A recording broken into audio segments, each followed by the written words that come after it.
Hey, it's Tracy here. We have super high inflation in Canada and the US. We have companies like Amazon, Shopify, Tesla making layoffs. We have the Ukraine war happening. We have Bank of Canada really jacking up interest rates. Yet the stock market is rallying. So why is that? That's a great question. Now in today's video, I'm going to cover why the stock market is rallying. I also want to talk about two indicators that you can use right now to get a gauge on inflation and build your own perspective of what the stock market is going to do over the next 6 to 8 months. And lastly, I want to talk about how to handle the stock market. Now, of course, this video is for entertainment purposes only. Please do not take anything from this video as financial advice.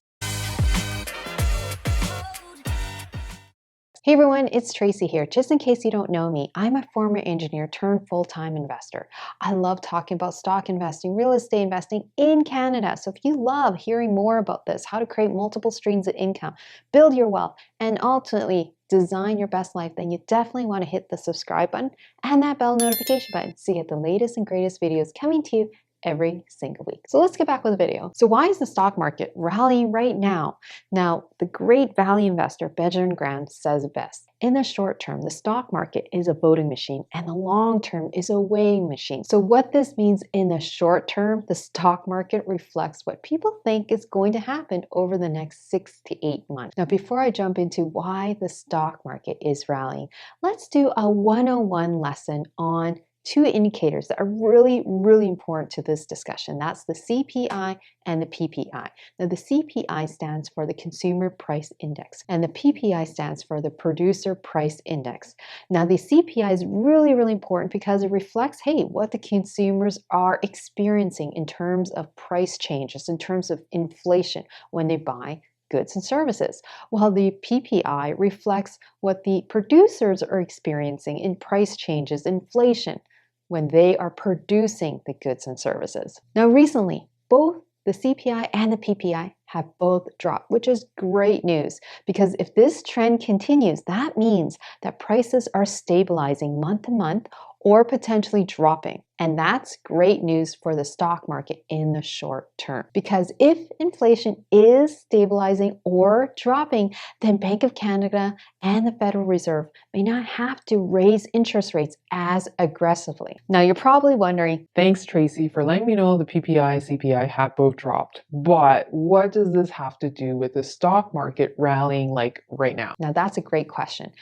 And I'm going to answer it very shortly. See, right now, investors have two major concerns about the stock market. One is a fear of recession, and two is bad business earnings. So let's talk about the fear of recession. Recessions are generally bad for the stock market. If Bank of Canada and the Federal Reserve have to continuously fight high inflation by raising interest rates like 100 basis points continuously, well, this can definitely trigger a very bad recession. Now, because people lose jobs during recession, then there's just generally less spending. Then companies earn less, and of course, the stock prices reflect as such, which goes down. So generally, a recession is bad for the stock market because typically there's less consumer spending. But because we've got early signs that CPI and PPI are, well, stabilizing and dropping, then this means the Bank of Canada and Federal Reserve don't need to jack up interest rates as aggressively. Then this may mean we may not get a very bad recession. And that's why the stock market is rallying, because investors feel more confident about the next 6 to 8 months. Number two is bad business earnings. Now, the value of stocks and stock prices really depend on the performance of the business. Now, if you're expecting that the profitability of a company is going to do well and improve over time, like grow, and make a lot of dough, then the stock price also reflects as such. And because in the last quarter, many companies like Tesla, Microsoft, Apple did relatively well, then that's why the stock market is rallying. And this is so important because when we have high inflation, we have a Ukraine war happening, we've got supply chain issues, we've got China shutting down because of COVID. This is a recipe for disaster for many companies.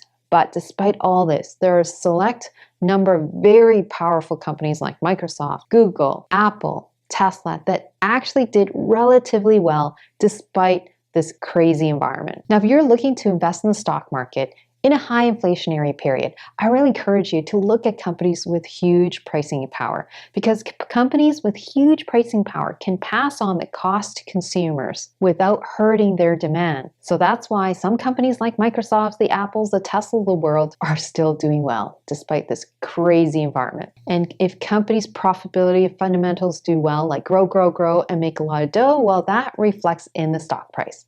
Now, of course, not every company is going to do well in an inflationary period. We've got companies like Walmart and Target who are hard hit. That's because they didn't earn as much or profit as much during the last quarter. And as such, their stock prices reflect so. Now, there's this really interesting study done by Leuthold Group who looked at past performance since 1945 during a high inflationary period. And what they found was stocks tend to perform well after inflation peaks, which is what we could be seeing right now. Now, as promised, there are two indicators that you can use right now to, well, build your own perspective on inflation and, well, gain your own perspective in the stock market. The two indicators that I personally use is gas prices and housing costs. Now, these two components are the biggest categories in the consumer price index. And because they make up the two biggest categories, specifically housing, which is AKA shelter, is 27.5%, and transportation, AKA gas prices, is 19.7%. Now, because we all face this day to day, we can get this information in real time and gauge inflation. And if you see the gas prices and housing prices dropping, well, it could give you an early indication what's to come in the stock market. Now, what's a great way to handle this type of stock market? Now, getting back to Benjamin Graham, the great value investor, his beautiful quote, which is, "In the short term, the stock market is a voting machine, and the long term is a weighing machine." So what this means, in the long term, companies need to be profitable. It needs meat, it needs substance, it needs strong business fundamentals. And in the long term, it will reflect so in the stock market. So if you are a long-term investor of a time horizon of at least 5 years, just ignore the noise. Invest in quality companies and invest them when they are undervalued, when they are on sale. It's like when you go to the grocery store and you see cherries. You know when cherries are expensive, and you also know when cherries go on sale.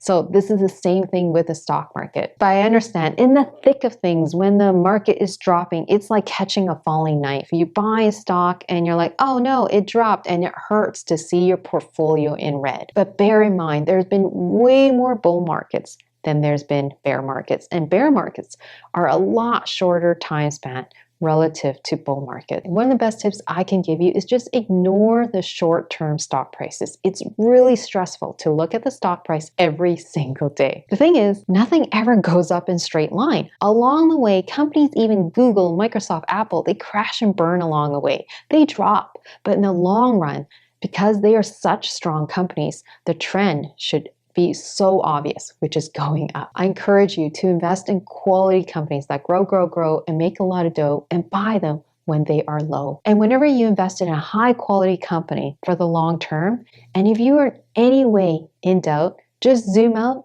and chill out. Hey everyone, if you ever want to learn about how to value companies, knowing when it's cheap or expensive, I have a bunch of videos in the next shot. I'm going to give you a bunch of playlists that you can learn on your own and invest with confidence. Check it out. I'll see you next time.